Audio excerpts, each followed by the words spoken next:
Iglesia Cristo Abarcante, comprometidos únicamente con el Evangelio de Jesús. Y a través del Evangelio, nada más a través de eso, queremos traer esperanza a quien lo necesite, a todo aquel que lo necesite. Por eso vamos a comenzar a estudiar la carta que el apóstol Pablo le escribe a uno de sus más cercanos y fieles colaboradores, como lo fue el joven Timoteo, de quien te estaré dando algunos detalles conforme vayamos adentrándonos en el estudio de la carta. Entonces te animo, que yo sé que hay tiempo para estas cosas, ¿verdad? Pero te animo a que durante la semana estés leyendo la carta a Timoteo. Perdón por ser tan explícito, pero en una sentada al baño te lees Timoteo, ¿verdad? Entonces, en vez de estar en redes sociales, abre ahí la aplicación de tu Biblia y lee. Timoteo va a ser de mucha edificación y sobre todo creo que va a ayudarnos a poner bases sobre las cuales la iglesia primitiva comenzó a edificarse, las primeras iglesias comenzaron a edificarse, y por eso he decidido en oración obviamente y buscando el corazón de Dios para su iglesia que estudiar, y llegamos al estudio de Timoteo. Pero antes de darle lectura y estudiar los primeros versículos en Timoteo, necesitamos empezar en el libro de los Hechos para tener un contexto más amplio de quién era Pablo, este hombre que le escribe a este joven llamado Timoteo, pero también para que podamos entender la atmósfera, siempre tengo problemas con esa palabra, que envolvió el llamado que Timoteo recibió de caminar junto a Pablo en esta misión que le había sido encomendada directamente por Jesucristo. Y por eso Pablo es considerado un apóstol, ¿verdad? Porque es mandado directamente de Jesucristo, y más adelante vamos a ver más detalles como estos, ¿no? Detalles de qué es un apóstol, qué es la gracia, qué es la misericordia, qué es la iglesia misma. Pero conforme vayamos, te repito, adentrándonos en el estudio de la carta, vamos a ir viendo este tipo de temas. Y es que en lo que hoy nosotros conocemos como el primer viaje misionero de Pablo, él junto con otro hombre llamado Bernabé llegan a una pequeña ciudad llamada Listra en busca de refugio, porque en Iconio, otra ciudad a la cual ellos habían decidido llegar en este viaje misionero, un grupo de judíos junto con otro pequeño grupo de gentiles, los cuales se habían opuesto a Pablo y a su mensaje, al mensaje del evangelio. Dice el texto que se organizaron para apedrearlos, pero enterándose Pablo y Bernabé de las intenciones de este grupo que se había organizado, dice que huyen hacia Listra. Ahora, como ocurría en todas las ciudades de esa región, Listra tenía una gran influencia de los griegos, tanto en su cultura como obviamente también en la religión, lo que le llevó a adorar a Júpiter y a Mercurio como dioses. Y era tanto el fanatismo, era tanto la adoración a estos seres, que naturalmente habían edificado un templo dedicado a la adoración y en donde se ofrecían diferentes tipos de sacrificios, especialmente sacrificios que tenían que ver con el derramamiento de sangre de animales y actos sexuales totalmente depravados. Y dice la escritura que estando en Listra, Pablo se topa con un hombre que no podía caminar porque tenía una deficiencia en sus piernas desde su nacimiento. Entonces dice que cuando Pablo lo ve, es movido a misericordia, y Pablo le dice: levántate. De alguna manera este hombre lleno de fe hace lo que este extraño que acababa de llegar le dice que haga, y el hombre comienza a caminar milagrosamente. Y dice el texto que el rumor de lo que Pablo había hecho con este hombre comienza a esparcirse por toda la ciudad. Por lo tanto, la gente, gracias a este milagro, la gente cree que es Júpiter y que es Marte en forma humana. Están comparando a Pablo y a Bernabé con Júpiter y con Marte, por lo que traen animales para poder ofrecer un sacrificio y con eso adorar a Pablo y Bernabé. Y dice el texto que cuando Pablo se entera de lo que está ocurriendo, pues literalmente se frustra, literalmente se arrepiente de haber hecho ese milagro y trata de impedirles que caigan en este acto de adoración. Pero era tanta la euforia y era tanto el alboroto que Pablo no puede detenerlos. Y mira lo que sucede justo después de este acontecimiento. Entonces vamos a Hechos capítulo 14, el título de la serie va a ser Aprendiz, ¿no? Porque es el maestro escribiéndole a su alumno, a su aprendiz Timoteo.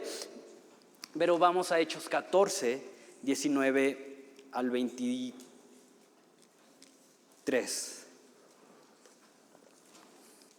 Entonces, después de todo lo que te platiqué, pasa esto. Entonces, vinieron unos judíos de Antioquía y de Iconio, que persuadieron a la multitud, y habiendo, ojo, no tratando de apedrear, sino habiendo apedreado a Pablo, le arrestaron fuera de la ciudad, pensando que estaban muertos. Pero rodeándole, los discípulos se levantó y entró en la ciudad, y al día siguiente salió con Bernabé para Derbe. Y después de anunciar el evangelio a aquella ciudad y de hacer muchos discípulos, volvieron a Listra, a Iconio y Antioquía, confirmando los ánimos de los discípulos, exhortándoles que permanecieran en la fe y diciéndoles: es necesario, y si puedes por favor marca esta parte, es necesario a través de que de muchas tribulaciones entremos en el reino de Dios. Y constituyeron ancianos en cada iglesia, y habiendo orado con ellos, los encomendaron al Señor en quien habían creído.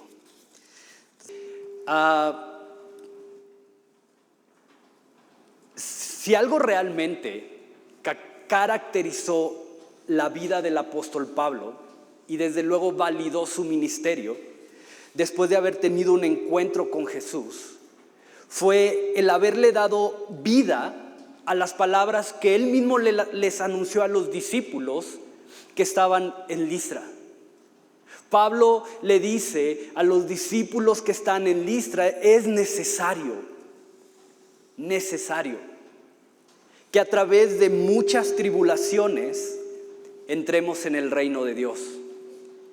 Y si tú lees la historia de Pablo a lo largo de todo el Nuevo Testamento, vas a encontrar que la mayoría de sus problemas, que la mayoría de sus tribulaciones, que la mayoría de sus sufrimientos fueron el resultado directo de anunciar el evangelio de Jesús en lugares a los cuales muy pocos se hubieran atrevido a ir, y hablar delante de personas que muy pocos se hubieran atrevido a hablar. Fueron tantas las aflicciones, fue tanto el costo que Pablo estuvo dispuesto a pagar por anunciar a Jesús,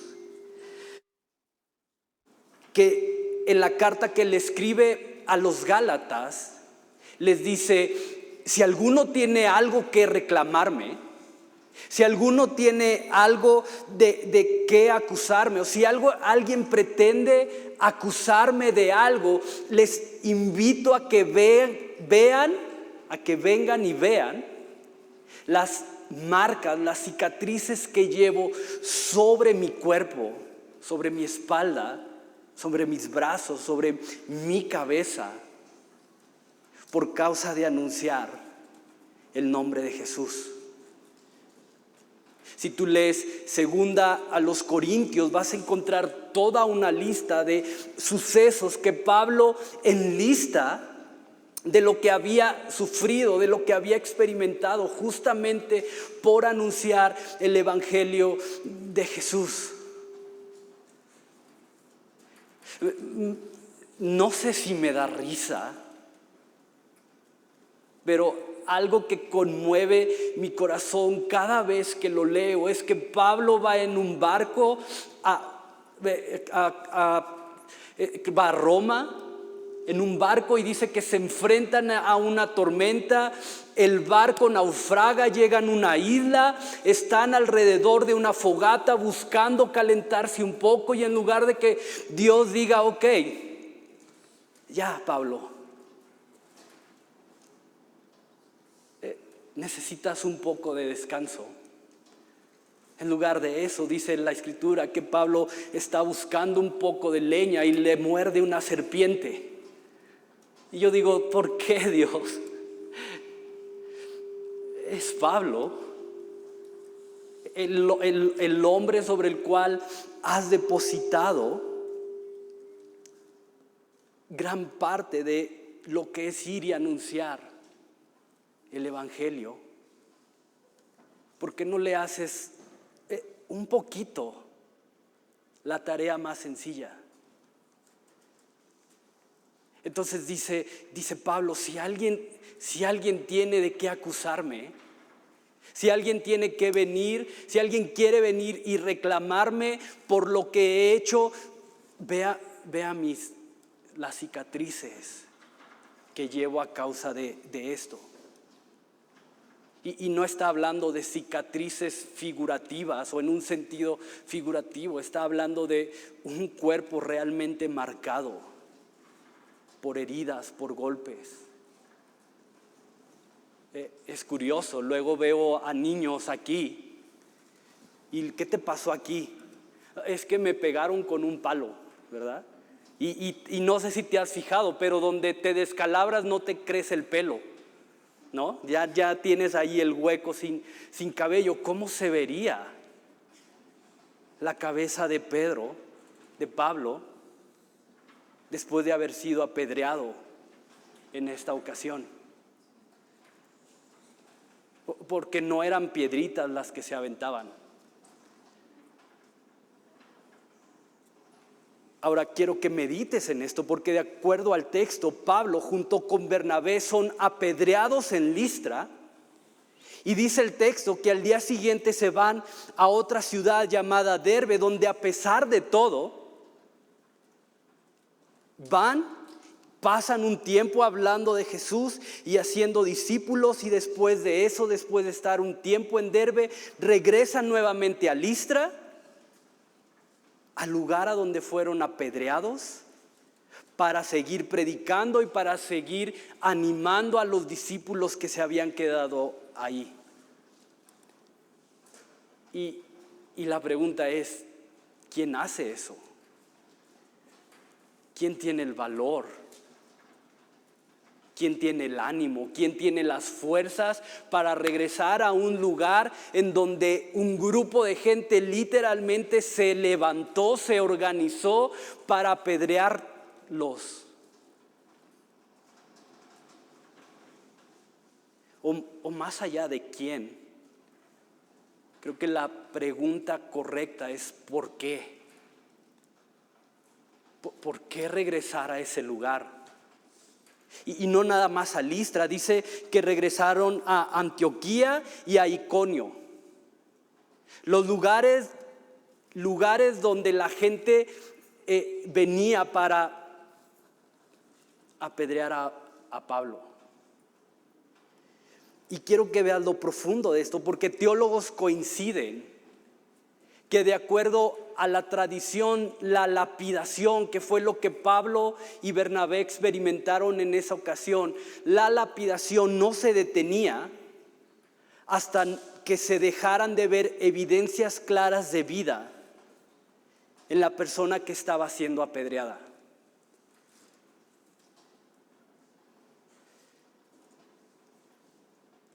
Hasta que no se moviera, literalmente, dejaban de aventarle piedras. Y te repito, no era grava, no era como, no, eran piedras de tamaño considerable, piedras con las que la persona que la lanzaba sabía que iba a hacer daño.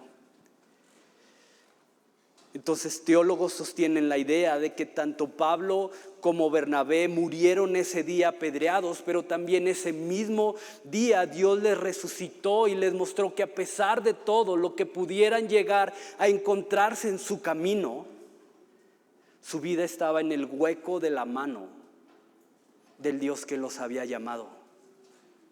A pesar de eso, ese mismo día Pablo y Bernabé pudieron comprobar que ni lo alto, que ni lo bajo, que ni tribulación, que ni peligro, que ni hambre, que ni desnudez tendrían la fuerza de arrebatarlos de la mano del Dios que les había dado una identidad y un propósito eterno. Y cuando Pablo le escribe a los romanos y les dice justamente estas palabras, no era algo que Pablo se imaginaba, era algo que Pablo había vivido ya.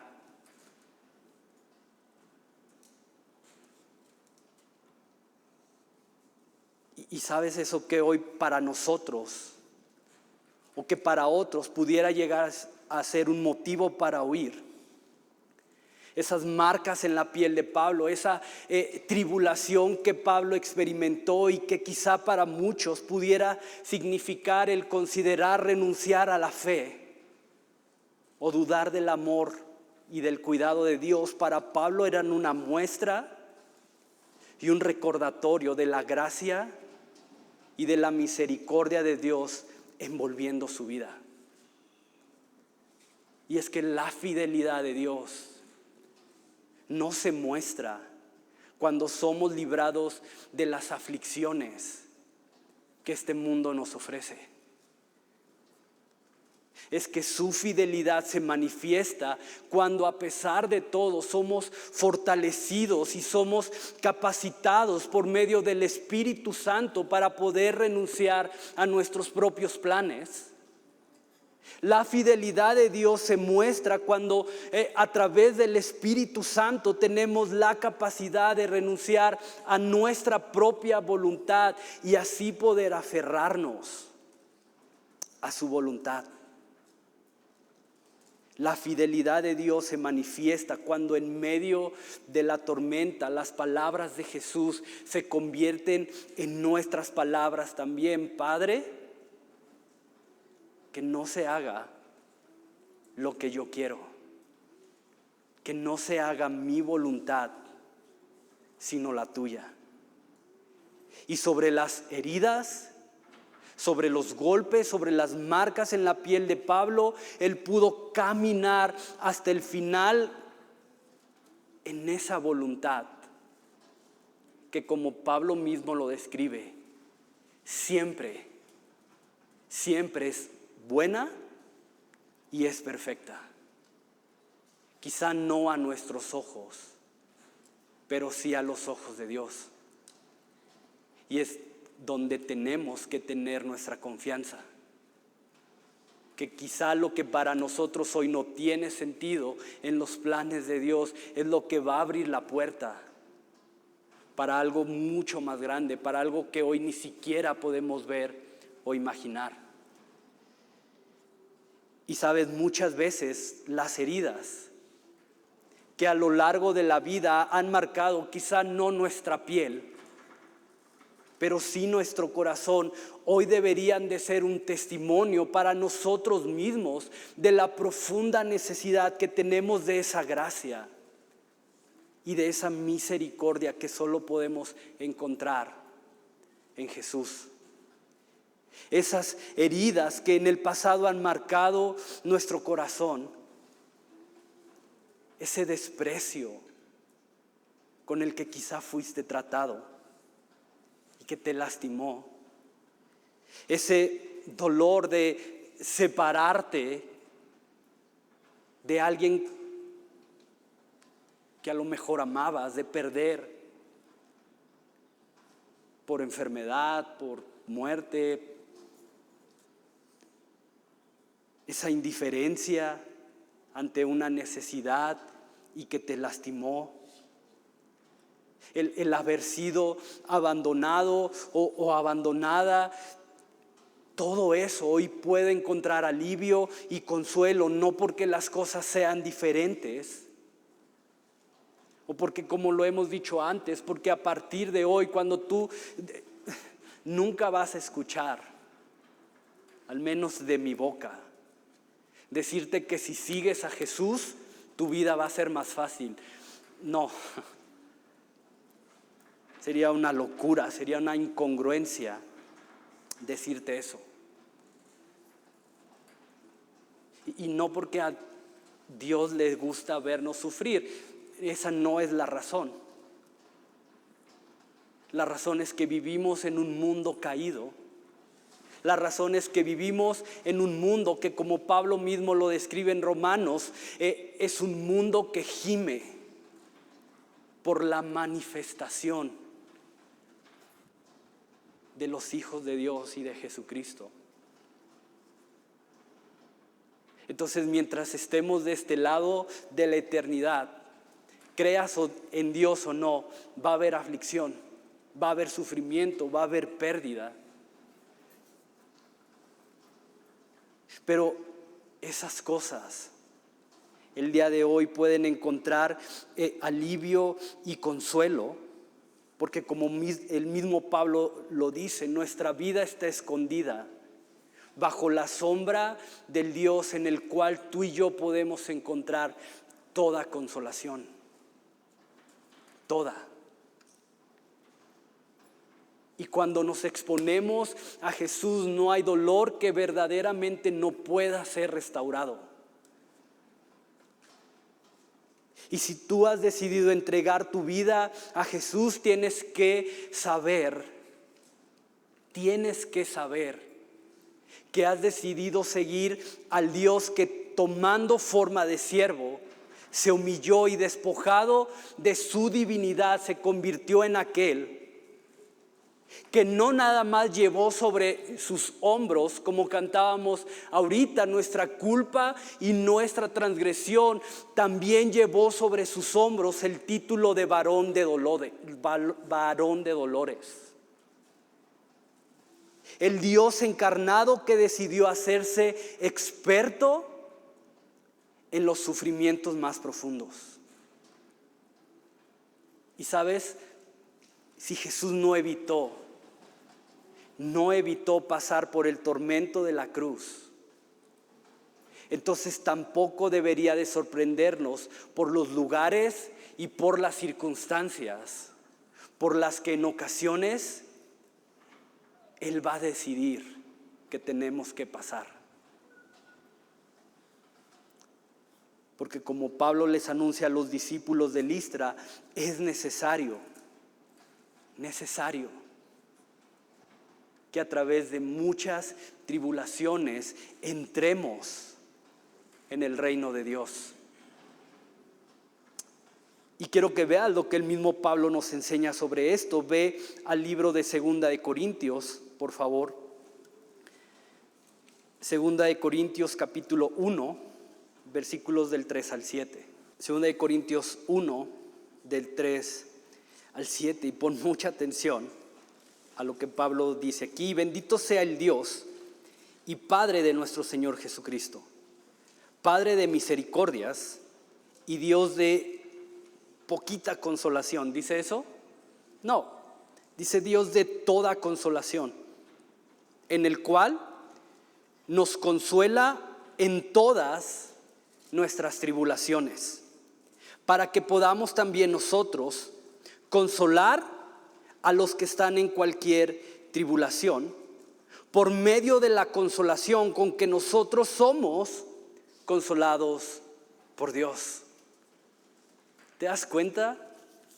Somos Pasamos por tribulaciones, pero somos consolados no para nosotros mismos, sino para que ahora tengamos la capacidad de ir y consolar a otros. Porque de la manera que abundan en nosotros las aflicciones de Cristo, así abunda también por el mismo Cristo nuestra consolación. Pero si somos atribulados, es para vuestra consolación y salvación. O si somos consolados, es para vuestra consolación y salvación, la cual se opera en el sufrir las mismas aflicciones que nosotros también padecemos. Y nuestra esperanza respecto de vosotros es firme, pues sabemos que así como sois compañeros en las aflicciones, y marca eso, así como somos compañeros en las aflicciones, también lo somos en la consolación. ¿Te das cuenta lo profundo de esto? Pablo logra entender que sus heridas, que sus tribulaciones no solo servían para que el nombre de Jesús fuera dado a conocer entre aquellos que no lo conocían, sino que además sus heridas, su tribulación, era la plataforma desde la que él mismo podía identificarse mientras acompañaba y consolaba a otros. Porque somos, así como somos compañeros en las aflicciones, somos también compañeros en la consolación. Y así como las heridas que lleva Jesús en sus manos y en sus pies nos hablan de un amor inagotable, nos hablan de un amor eterno. Las heridas que Pablo lleva en su cuerpo testifican no solo de su fe, pero también de su capacidad de tener compasión y empatía por otros. Y esta carta que vamos a comenzar a estudiar es el resultado justamente de un corazón lleno de compasión y amor, que sí, más allá de simplemente dar instrucciones de cómo debería funcionar la iglesia, en el fondo es una carta de un maestro preocupado por su discípulo, por su alumno. Por eso vamos a encontrar a un Pablo diciéndole a Timoteo, que nadie tenga en poco tu juventud. Porque Pablo entendía que Timoteo estaba luchando con un tema de inseguridad, con un tema de verse menospreciado, de verse intimidado. Y Pablo actúa y escribe esta carta. Y quiero que medites en esto, porque cuando caminamos en la verdad del Evangelio, como caminó Pablo, somos posicionados en un terreno en el que nuestras decisiones, nuestros deseos, nuestra propia voluntad ya no giran alrededor de nosotros mismos, sino que ahora vivimos para dejar el consuelo y las huellas de Jesús en el corazón de otros. Cuando tú caminas en la verdad del Evangelio, no te interesa vivir para otra cosa que no sea ir dejando las huellas de Cristo en el corazón de otros. Tristemente, algunos llamados cristianos vamos por ahí, porque probablemente puedo incluirme en eso, dejando más heridas en el corazón, dejando más crítica en el corazón, dejando más menosprecio en el corazón, señalando más lo que está mal de la persona, poniendo etiquetas. Y tú eres celeste, y tú eres esto, y tú nunca vas a salir, y tú nunca vas a sobresalir, y tú eres el... Pum, pum, pum, pum, de etiquetas. Pero no dejando la huella de Cristo. Pero cuando caminamos en la verdad del Evangelio, somos posicionados ahí. Vivimos para dejar el consuelo y las huellas de Jesús en el corazón de otros. Y eso es lo que Pablo a través de esta carta busca hacer con Timoteo, con su verdadero hijo en la fe, como Timoteo lo llama. Porque sabe, solo un corazón que ha sido restaurado y fortalecido por el consuelo de Dios es un corazón en el que no hay espacio para el egoísmo, para el resentimiento o para el menosprecio. Solo el corazón quebrantado, que ha sido restaurado por el consuelo amoroso de Dios, al pie de la cruz tiene la capacidad de convertirse también en una fuente de consuelo y ánimo para otros. Y sí, Jesús lo cambia todo. Y lo que hoy es una herida en nuestro corazón, lo que hoy pueda llegar a generar en nosotros la necesidad de huir, o aquello que hoy quiera apagar nuestra fe o dudar del cuidado y del amor de Dios cuando estamos cerca de Jesús, puede convertirse en aquello con lo que podamos identificarnos con otros y así convertirnos en esa fuente de ánimo y consuelo que otros necesitan. Y sabes, identificarte con la herida de otro y tener empatía muchas veces es lo más espiritual que puedes hacer.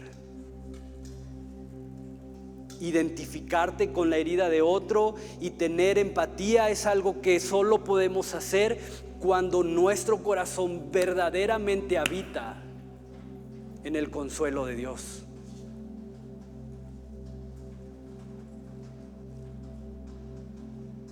Y no sé si te ha pasado, pero personalmente yo he pasado por momentos, por situaciones en donde gente ha venido y literalmente me ha dicho: no te preocupes, Dios tiene el control. Sí, Dios tiene el control, eso lo sé.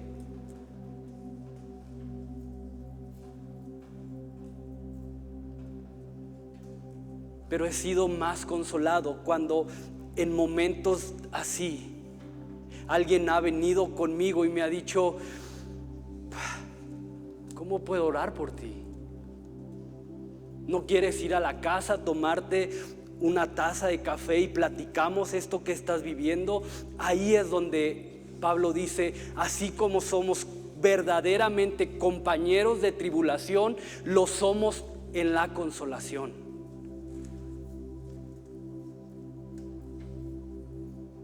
Y eso va más allá. Y quiero dejarte con esto, porque cuando Pablo llama a Timoteo a unirse a él, a emprender este viaje, a llevar a cabo la tarea que Pablo tenía por delante, Timoteo ya tenía evidencias de que la invitación que Pablo le estaba haciendo no era para convertirlo en un rockstar. Pablo ya sabía que la invitación Timoteo ya sabía que la invitación que Pablo le estaba haciendo no era para ir de viaje, ir de ciudad en ciudad y pasársela bien. Y ahora vamos acá, mira, dicen que allá está el templo de Artemisa, ¿por qué no vamos y turisteamos un rato? No. Probablemente Timoteo, por lo que se describe de él, que más adelante lo vamos a ver, estuvo en este grupo de hermanos que rodearon a Pablo y a Bernabé fuera de la ciudad y que oraron por él y que hizo que se levantaran. Entonces Timoteo muy probablemente ya vio a Pablo apedreado, ensangrentado, con chipotes, con la ropa rota, con sangre escurriendo de su boca, con los ojos morados. Y cuando Pablo le dice a Timoteo, ven. El texto no nos da detalle, pero muy probablemente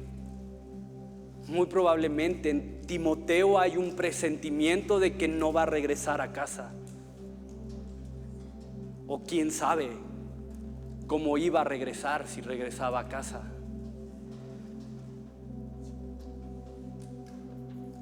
La invitación de Pablo a Timoteo era una invitación a renunciar a la comodidad, era una invitación a renunciar a la tranquilidad, a la seguridad, era un llamado a lo desconocido, era un llamado a la oposición, era un llamado al maltrato.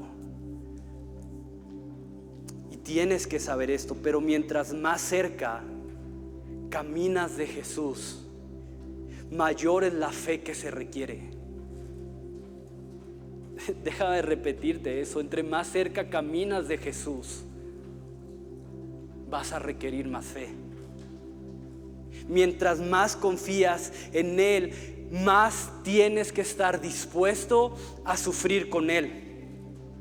Entre más cerca estás de Él, tu capacidad de amar, tu capacidad de perdonar, tu compasión, tu capacidad de tener compasión, de extender gracia y misericordia de otros, va a tener que ser mayor. Entre más cerca decidas estar de Jesús, mayor es la fe que vas a necesitar, porque como dijo Pablo, es necesario que a través de muchas tribulaciones entremos en el reino de Dios. Entonces, como dice Pablo, que no nos sorprendan las pruebas que nos han de sobrevenir. Y quiero terminar orando y terminar también alabando, porque como le dice Pablo a Timoteo, necesitamos gracia, paz y misericordia de Dios para poder transitar esta vida de fe.